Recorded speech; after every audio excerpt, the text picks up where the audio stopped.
Hi Capricorn! Kumusta po kayong lahat? So in Capricorn, maraming salamat po sa walang sawang pagsubaybay sa ating pong mga reading. And kung ikaw ay bago pa lang sa ating channel, mag-subscribe na po kayo. Then i-click mo na rin yung ating notification bell para lagi kang updated sa ating mga bagong upload. And guys, sa mga interested pala sa ating private reading, nasa description box below lang po yung link ng aking Facebook. Message nyo lang ako guys. Then, papollow na rin po sa ating Facebook page. Okay, tignan natin guys.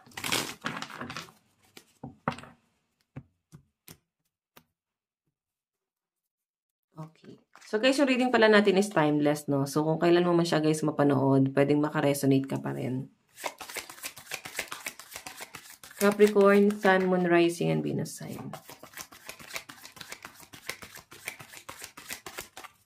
Capricorn, Sun, Moon, Rising, and Venus sign. Meron tayong third wheel, enemy, distrust, flirtatiousness. Oh.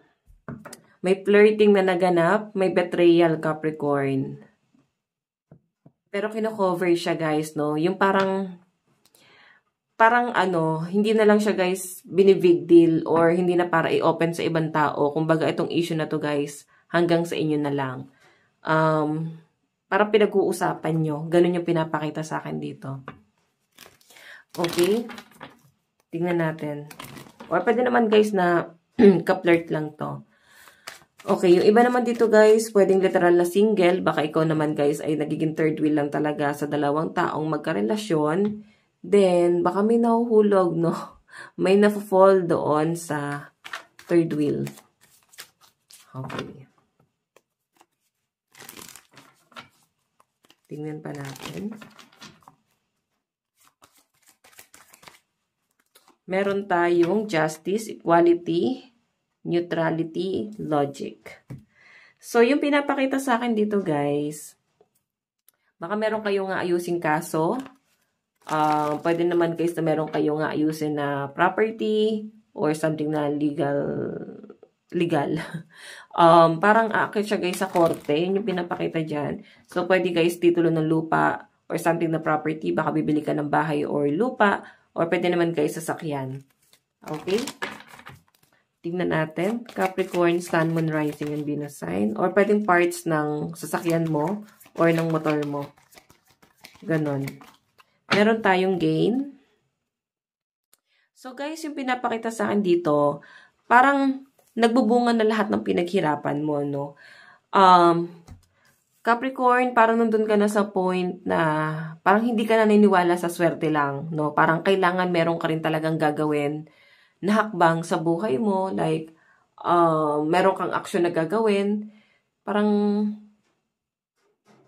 yung swerte, applicable lang siya guys sa kung masipag ka. Ganun yung nakikita ko dyan. So, I think yung iba sa inyo, may sinisimulan ka na dito, Capricorn, no? Para sa pamilya mo. Ayan. So, nakikita ko guys na parang medyo nagigilty yung iba sa inyo, Capricorn. Siguro, may pagkukulang ka or kasalanan ka sa pamilya mo na parang gusto mo guys napunan. Or pwede sa mga anak na parang huli na para pagsisihan pa. Ganun yung nakikita ko dyan. Tingnan pa natin. Okay. Meron tayong protest. So, may nakikita ko dito guys na parang may nakakagalit, ganon, or nakakasagabal sa inyo every time na papasok ko siguro sa trabaho. May nakakasagabal dito na someone na parang siguro nakikipag-away sa inyo or pwedeng hindi naman guys nakikipag-away pero parang ramdam mo na sinasadya, no? Like, nakakaabala sa inyo. For example, kunyari sa bahay niyo, yung kapitbahay niyo guys, nagbibideo okay. Parang ganon. Nakakasagabal, tapos parang wala silang pakiramdam. Okay? Tignan pa natin.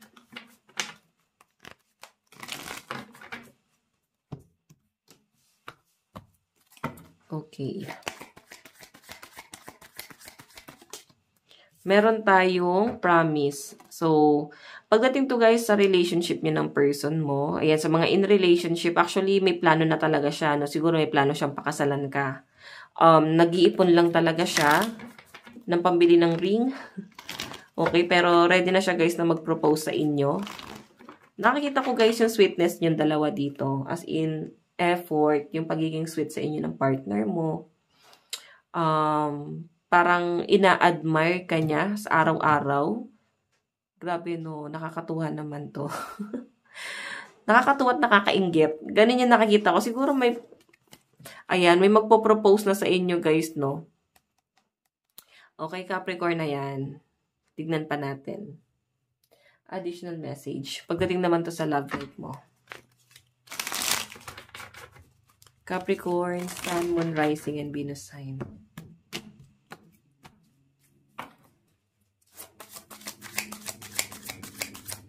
Capricorn.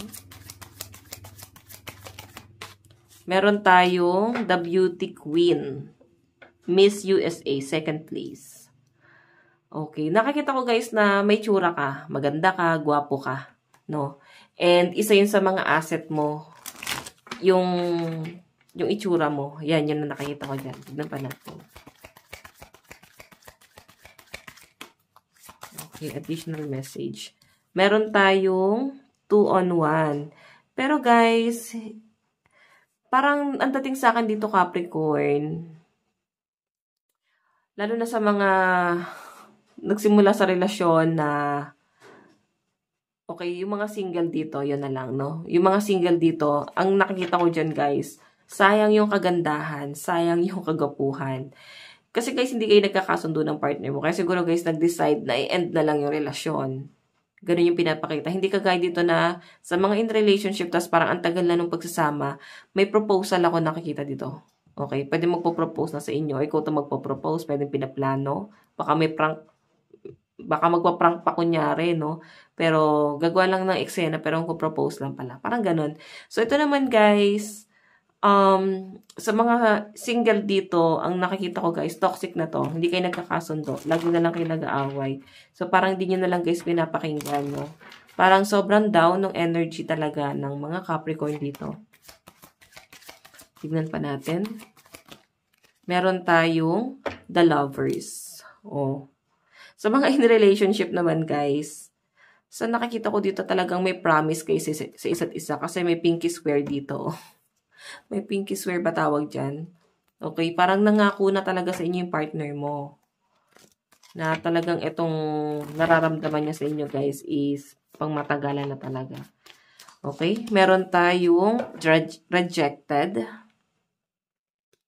Okay, so Capricorn, yung nakikita ko dito is parang kahit sabihin na natin na sasama kayo ng partner mo, sabihin na natin na may magpo-propose siya sa inyo, sure na siya na ikaw yung pakakasalan niya. Pero parang yung dating sa akin dito, hindi ka nakukontento doon sa pagsasama niyo ng partner mo. Kasi parang nafe-feel mo na hindi niya napoprovide yung pangangailangan mo. Okay? May pagtitiis. Ganun yung nakikita ko dyan. So, tignan pa natin.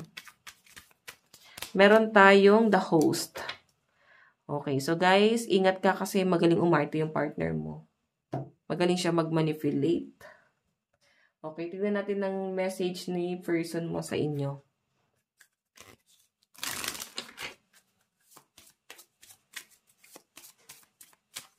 Meron tayong sometimes I stay awake thinking about you. Diba? Inisip-isip ka raw niya guys, no? Meron tayong I wish I could share my good news with you. Excited lagi itong person mo na parang sabihin sa inyo na merong magandang nangyari sa buhay niya. Or merong magandang nangyari sa kanya sa trabaho. Okay? Siguro may promotion sa kanya sa work. Okay, meron tayong I wonder if you're happy without me. Siguro kasi parang gusto mo nang matapos tong relasyon na to. So parang sinasabi dyan na parang kung magiging masaya ka ba. Kasi pwede ka naman daw niya guys bitawan kung sa tingin mo is dun ka magiging masaya. Okay? So, advice para sa'yo. Advice para po kay Capricorn. Meron tayong first quarter moon in Pisces. Honor your feelings. Okay?